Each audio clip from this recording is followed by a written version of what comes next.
জনগণের গায়ে হাত দিতে পারবেন, পিঠে চাবুক মারতে পারবেন, কিন্তু জনগণের হৃদয় এবং কলিজা জয় করতে পারবেন না। আমার মায়ের জন্য একটা নিরাপদ বাংলাদেশ চাই, শিশুদের জন্য একটা নিরাপদ বাংলাদেশ চাই, আবাল বৃদ্ধ বনিতার জন্য একটি নিরাপদ বাংলাদেশ চাই, সকল ধর্ম বর্ণের মানুষের জন্য নিরাপদ বাংলাদেশ চাই। পায়ে পাড়া দিয়ে মুখের উপর ঠুটের উপর ঘুষি মারবেন আর বলবো যে এবার কানটাও ছিঁড়ে নেই, কাজ হবে না। বরঞ্চ সমান ওজনের হিসাব নিকাশ আপনাদের দিকে ফিরিয়ে দেওয়া হবে। তারা একদিকে দিচ্ছেন ফ্যামিলি কার্ড, আর একদিকে দিচ্ছেন আমার মায়ের গায়ে হাত। হা ভোট মানেই হচ্ছে আজাদি, না ভোট মানে হচ্ছে গুলামি। এবার আপনারা বলুন, আজাদি না গুলামি? আজাদি না গুলামি? এই দেশ শুধু মুসলমানদের নয়, অবশ্যই মুসলমান এখানে সংখ্যাগরিষ্ঠ, কিন্তু মিলেমিশে ফুলের বাগান, আরো 3টি ধর্মের লোক এখানে বসবাস করেন। আমরা তাদের জীবন, ইজ্জত এবং সম্পদের পাহারাদার হয়ে দাঁড়িয়ে গেলাম। কিন্তু সেই কালো হাত আর যদি সামনে বাড়ানোর চেষ্টা করেন, আমরা গালে হাত দিয়ে বসতে পারবো না ভাই। আমাদের কথা ভাই একবারই স্পষ্ট, জীবন দিব, আমার মায়ের ইজ্জত দেব না। আমরা কারো পায়ে পাড়া দিয়ে ঝগড়া বাঁধাতে চাই না, কিন্তু কেউ ঝগড়া বাঁধাতে আসলে ছেড়েও দেওয়া হবে না।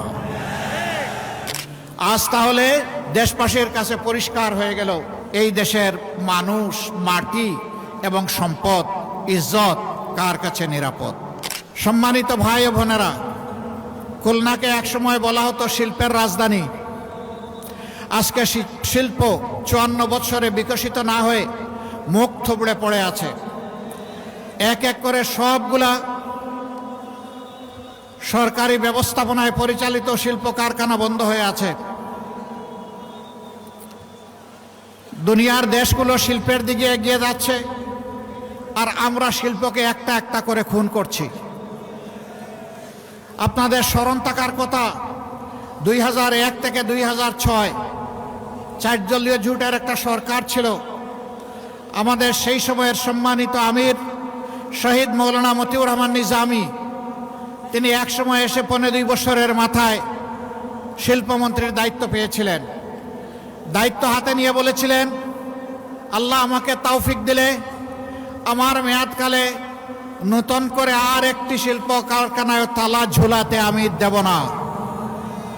তিনি বলেছিলেন, আমি আমার যেটুকু যোগ্যতা আছে সবটুকু উজাড় করে বন্ধ তালাবদ্ধ কারখানাগুলো আমি খুলে দেওয়ার চেষ্টা করব।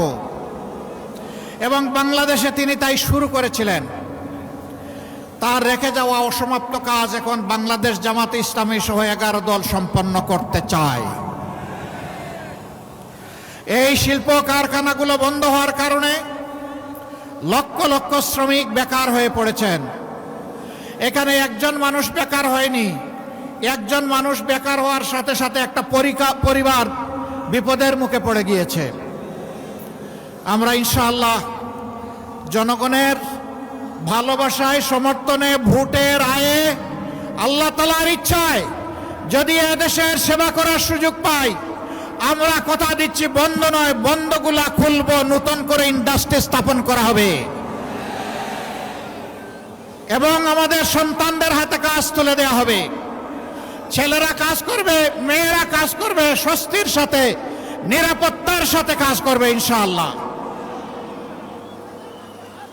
আমরা কর্মক্ষেত্রে মামা খালুর কোনো হিসাব নিকাশ নেব না। ওই টেলিফোন আমাদের কাছে অচল। আমরা ইনসাফের ভিত্তিতে যার পাওনা তার হাতে তুলে দেব। এমনকি আমরা এটাও দেখব না একজন উপযুক্ত নাগরিক তিনি কোন ধর্মে বিশ্বাসী, এইটাও আমরা দেখব না। আমরা দেখব এই কাজের জন্য তিনি উপযুক্ত ব্যক্তিটি কিনা। তিনি যদি উপযুক্ত ব্যক্তি হন, তাকে তার যথাস্থানে সম্মানের জায়গায় বসিয়ে দেওয়া হবে। সম্মানিত ভাই বোনেরা, 15.5 বছর শুধু আমরা নির্যাতিত হইনি, আরো অনেকেই নির্যাতিত হয়েছেন। তবে এটা সঠিক, আমরা যেভাবে নির্যাতিত হয়েছে সেইভাবে অন্য কেউ নির্যাতিত হননি। কারো অফিস সবগুলো বন্ধ ছিল না পুরোটা সময় জুড়ে, কারো নির্বাচন কমিশনের নিবন্ধন অন্যায়ভাবে বাতিল করা হয়নি, কারো দলীয় প্রতীক কেড়ে নেওয়া হয়নি।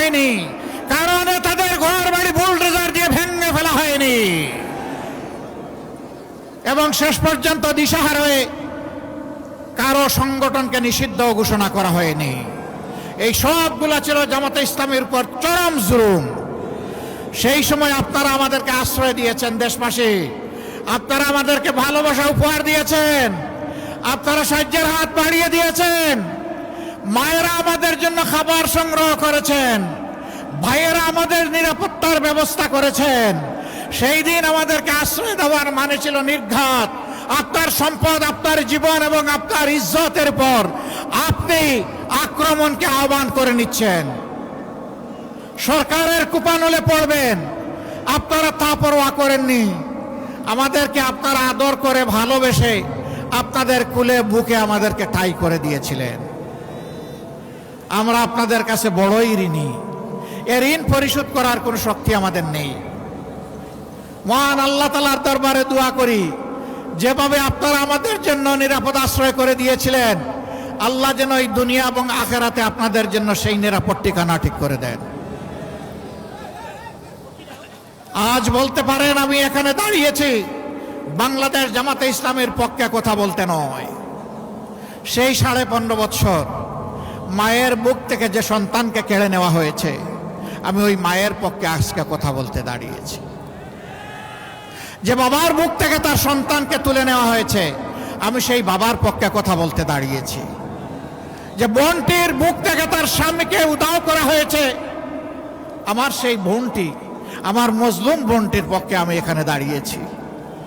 যে কচি সন্তানগুলোকে এতিম করা হয়েছে, আমি সেই এতিম অবুঝদের পক্ষে এখানে দাঁড়িয়েছি।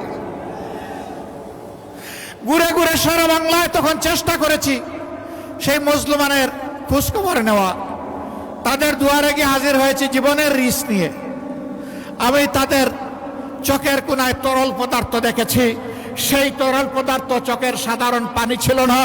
তাদের আপনজন প্রিয়জন হারানো যে মানুষগুলো দুনিয়া থেকে চলে গিয়েছে, তাদের রক্তের ফুটা আমি চোখের কোনায় দেখতে পেয়েছিলাম।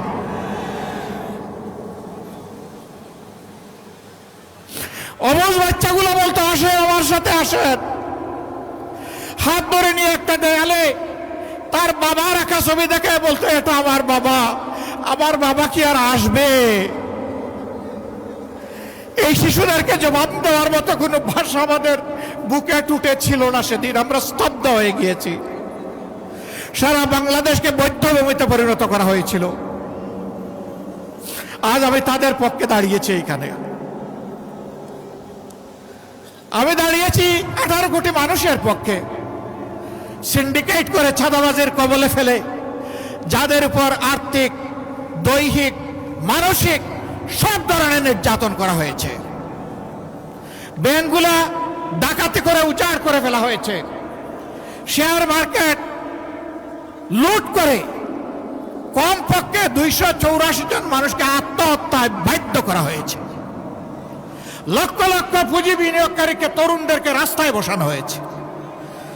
আজ আমি তাদের পক্ষে দাঁড়িয়েছি। আমি তাদের পক্ষে দাঁড়িয়েছি যারা দেশের মানুষকে গোলাম বানিয়ে নিজেরা জমিদার হয়ে বসেছিল। তাদের বিরোধিতা করতে গিয়ে যারা আওয়াজ তুলেছিল, তাদের কণ্ঠ স্তব্ধ করে দেওয়ার জন্য জনগণের টাকায় কিনা অস্ত্র থেকে গুলি ছোড়া হয়েছিল। 24-এর বিপ্লবের সময় শিশু থেকে বৃদ্ধ, বোন থেকে ভাই, সেই টেকনাফ থেকে তেতুলিয়া, জাফলং থেকে সুন্দরবন, সবাই নেমে পড়েছিল। মা তার 10 মাসের কোলের অবুঝ শিশু নিয়ে রাস্তায় নেমে পড়েছেন রাজধানী ঢাকার উত্তরায়। সাংবাদিক বন্ধুরা প্রশ্ন করেছে, মা আপনি এই সাংঘাতিক কাজটা করতে গেলেন কেন? তিনি জিজ্ঞেস করলেন, আমি কি সাংঘাতিক কাজ করলাম? বলে যে এই যে কোলের অবুঝ শিশু নিয়ে আপনি রাস্তায় এসেছেন, মুহুর্মুহু গুলিয়া টিয়াশিলের ধোয়া, যদি কোনো কিছু হয়ে যায়, কয় কি হতে পারে? কয় গুলি এসে আপনাকে, আপনার সন্তানকে খতম করে দিতে পারে। সে মা চিৎকার দিয়ে সেদিন বলেছিলেন, সন্তান আমার একটা নয়, আজকে বাংলার রাস্তায় আনাচে কানাচে লক্ষ লক্ষ যে তরুণ তরুণী নেমেছে, সবগুলো আমার সন্তান। আমি সেই সন্তানদের সাথে সংহতি প্রকাশ করতে এখানে এসেছি। আমি তাদেরকে সাহস দিতে এসেছি। আমি জানাতে এসেছি কাপুরুষ বিড়াল সিগালের মতো কোনো সন্তান চাই না, সিংহ এবং বাঘের মতো সন্তান চাই। সেই মাকে সেলিউট, মায়ের জাতিকে সেলিউট। সেদিন মায়ের রাস্তায় নেমে এসেছিলেন বলেই জালিমের অস্ত্র বুতা হয়ে পড়েছিল। সম্মানিত ভাইরা,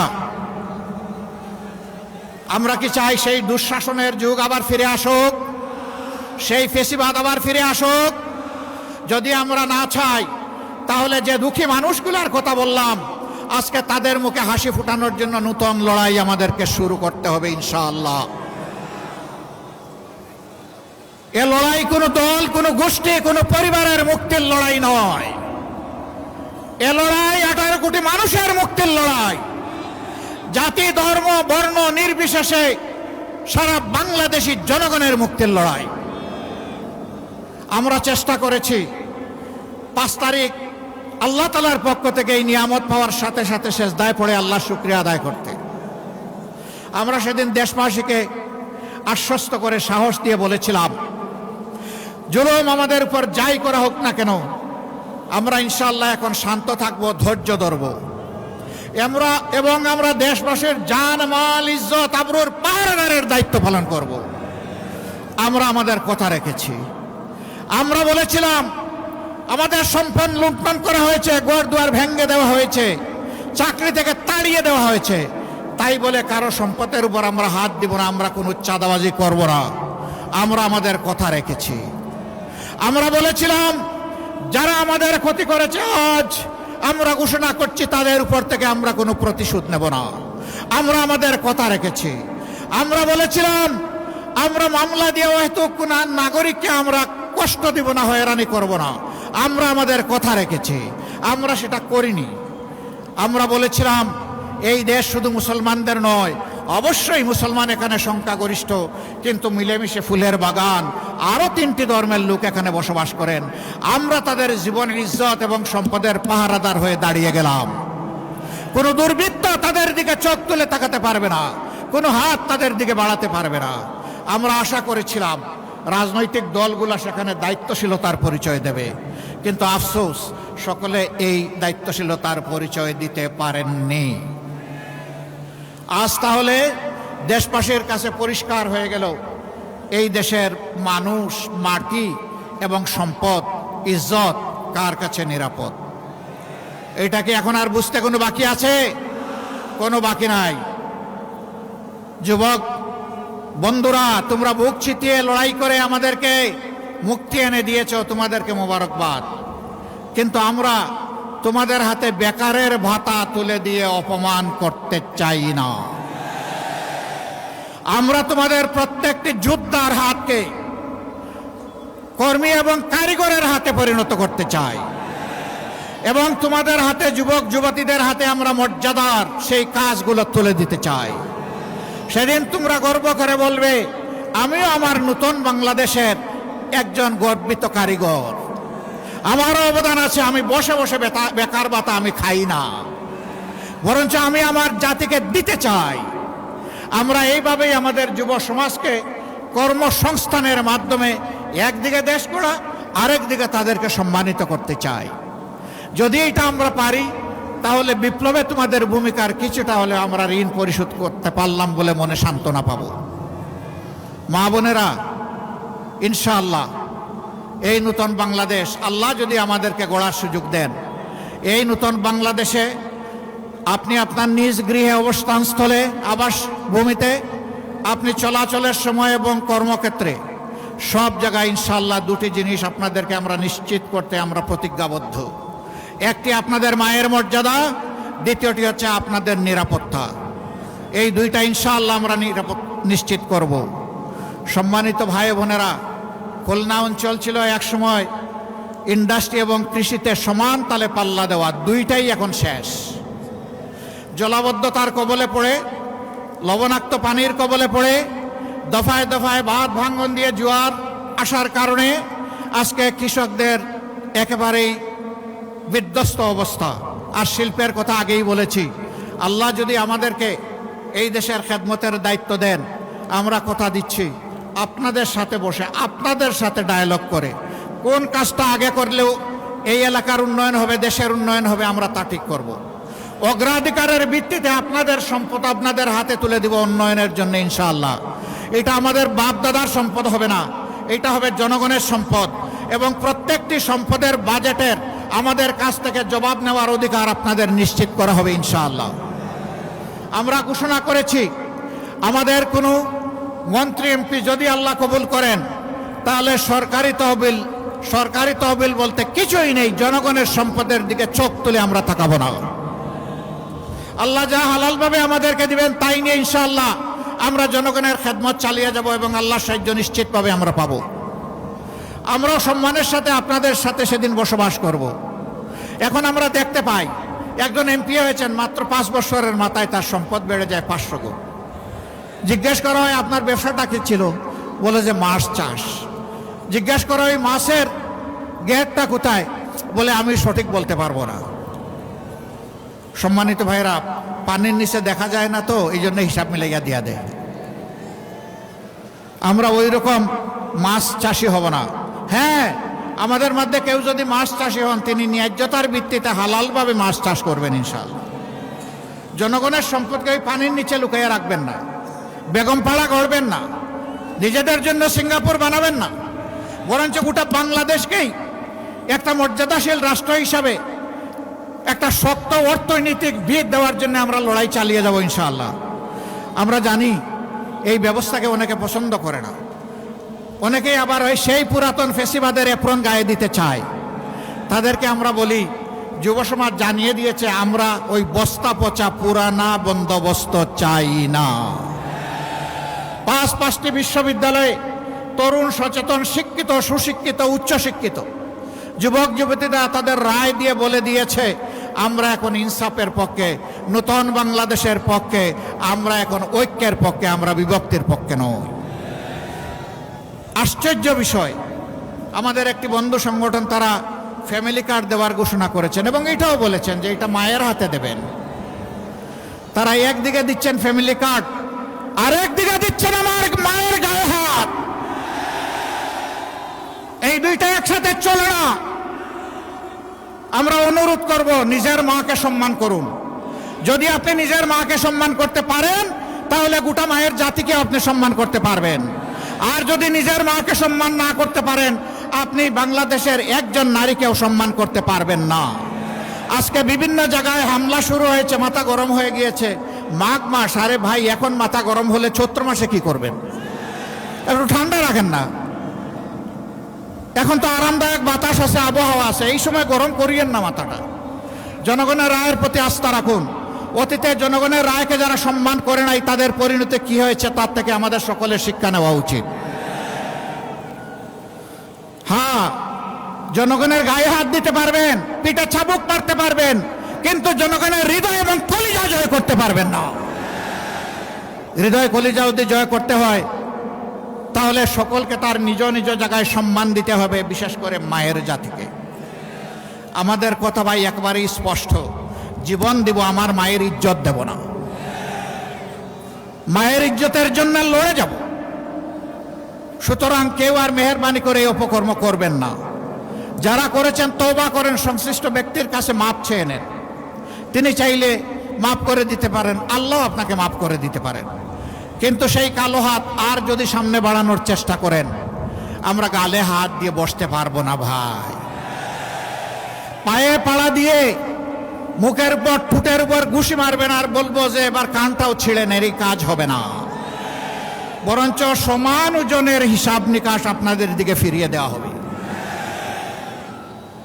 আমরা কারো পায়ে পাড়া দিয়ে ঝগড়া বাঁধাতে চাই না, কিন্তু কেউ ঝগড়া বাঁধাতে আসলে ছেড়েও দেওয়া হবে না।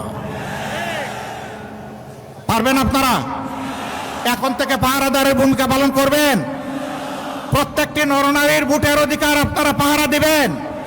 ভোট যার ইচ্ছা যেখানে তাকে দিবে, কিন্তু আমরা ভোটের বাক্স পর্যন্ত ভোটারকে পৌঁছে দিতে চাই। ওই বাক্স পর্যন্ত ভোটার পৌঁছার পরে তারা নিজের ভোটের হিসাব তারা গ্রহণ করবে ইনশাআল্লাহ। আমরা 13 তারিখ থেকে আল্লাহ তাআলার দরবারে একটা নতুন বাংলাদেশ চাই, একটা অভিশাপ মুক্ত বাংলাদেশ চাই। আমার মায়ের জন্য একটা নিরাপদ বাংলাদেশ চাই, শিশুদের জন্য একটা নিরাপদ বাংলাদেশ চাই, আবাল বৃদ্ধ বনিতার জন্য একটি নিরাপদ বাংলাদেশ চাই, সকল ধর্ম বর্ণের মানুষের জন্য নিরাপদ বাংলাদেশ চাই। সেই বাংলাদেশ চাইলে এখন থেকে দুটি ভোটের ব্যাপারে কঠিন সিদ্ধান্ত এবং স্পষ্ট সিদ্ধান্ত নিতে হবে। হ্যাঁ ভোট মানেই হচ্ছে আজাদি, না ভোট মানে হচ্ছে গুলামি। এবার আপনারা বলুন, আজাদি না গুলামি? আজাদি না গুলামি? 12 তারিখ ভোট হবে ইনশাআল্লাহ হায়ের পক্ষে, প্রথম ভোট হা, এরপরের ভোটটি হবে ইনসাফের পক্ষে। যারা তাদের চরিত্র হেফাজত করেছে, সংগঠনকে হেফাজত করেছে, তারা দেশকে হেফাজত করবে ইনশাআল্লাহ। আমরা এই দুইটি ভোট, এই দুইটি আমানত প্রত্যেক ব্যক্তির কাছে আমরা হাত পেতে আবেদন জানাই, আপনারা আমাদেরকে দিন। অনেককে পরীক্ষা করেছেন, এই দায়িত্ব একবার আমাদেরকে দিয়ে আমাদেরকেও পরীক্ষা করুন এবং আমাদের সাথে থাকুন। আমরা কথা দিচ্ছি, আমরা আপনাদের সাথে থাকবো ইনশাআল্লাহ। সম্মানিত ভাইয়েরা, এখন আমি 6 জন প্রার্থীকে আপনাদের সামনে তাদের হাতে 11